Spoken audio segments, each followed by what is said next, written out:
You know, every now and then you stumble onto a corner of the internet that just feels different. It's like a time capsule, a personal diary, and a chaotic town square all rolled into one. Well, today we're diving deep into exactly that, a super complex, kind of messy, but utterly fascinating web portal from Hawaii. Let's try to deconstruct this thing piece by piece and figure out what makes it tick.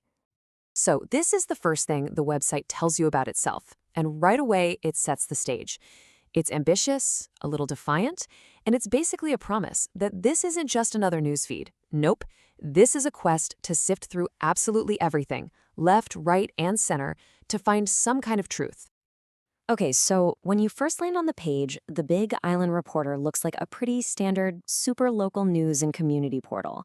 You can tell immediately that it's all about life on Hawaii's Big Island, specifically that Kailua Kona area. It's got the vibe of a small town's digital main street, you know? And the content is about as local as you can get. I mean, we are talking about birthday announcements for beloved community members, like this one for Kathy Villander. This isn't just generic news. This is life, the kind of stuff you'd see on a community bulletin board, deeply rooted in the place it serves.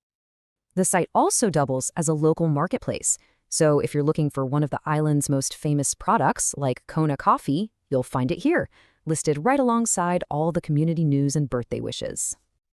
And this is where you start to see the site's real personality shine through. I mean, where else are you scrolling past coffee ads and then, bam, an ad for a patented double-sided guitar? It's exactly this kind of eclectic, surprising stuff that tells you there's something more going on here. It's also very clearly a huge commercial hub. The directory of advertisers is just vast, covering everything from car dealerships and tire shops to real estate agents, and even the local hospital. It's pretty much one giant, sprawling digital billboard for the Big Island. But the more you click around, you start to notice that the structure of the site is, well, it's unusual. So how is this digital collage of local news, ads, and oddities actually held together? Let's peel back the layers and see how this thing is actually built. The whole layout feels really fragmented, kind of like a mosaic of different windows all pasted onto one single page. It doesn't look or feel like a modern, sleek website at all. So what's the digital glue here? What's the secret? Well, the answer is a pretty simple, almost old-school piece of web technology called an iframe. The easiest way to think about it is like this. An iframe lets you cut a window into your web page, and through that window, you can display a completely different website. It's literally a portal to another part of the internet. And the Big Island Reporter is built almost entirely out of these windows.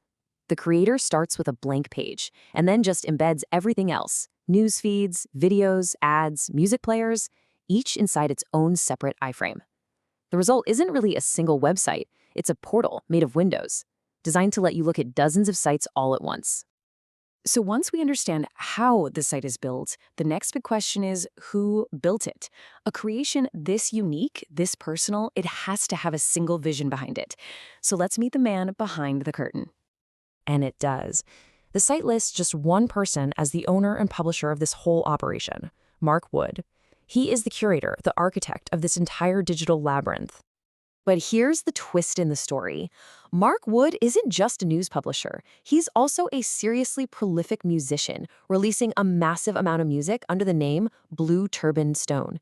And suddenly, it all clicks. The website isn't just his business, it's his stage. And just like his website, his music is incredibly eclectic. He doesn't stick to one thing. His work as Blue Turban Stone covers everything from psychedelic funk and soul all the way to heavy metal and spoken word. You start to realize the website's chaos isn't random. It's a direct mirror of his artistic range. And what this all means is that the site becomes a platform for way more than just local news and music. It's a direct reflection of its creator's worldview, his interests, his passions, all aggregated together in one place. This is where the stuff he aggregates on the site takes another interesting turn. Right alongside those ads for Kona coffee, you'll find things like the mission statement for the United States of Africa, an organization that advocates for the global unification of people of African descent. You'll also find these huge, seemingly random blocks of text that are just lists of technical keywords.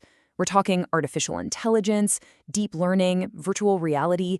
It clearly points to a deep interest in all this emerging technology. And this is where it all collides. Those tech terms, they aren't random at all. They're woven directly into how he promotes his art. He uses hashtags like hashtag artificial intelligence and hashtag musicbots to market his music, perfectly blending his passions for technology and art. Okay, so what do we make of this whole digital creation?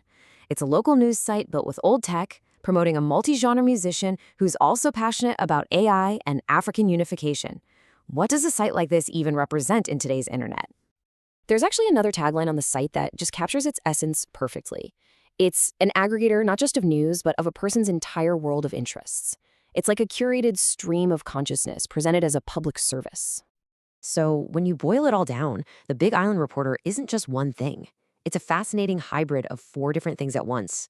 It's a local news hub, it's a massive ad platform, it's a promotional vehicle for an artist, and it's an ideological broadcast for its creator's unique set of passions. It's like 4 websites layered into one. And that really leaves us with a final thought.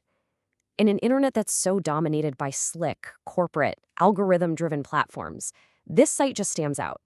It's personal, it's chaotic, and it is completely unfiltered. It makes you wonder, in our modern web, what is the role and the future of a place that is so fundamentally and messily human?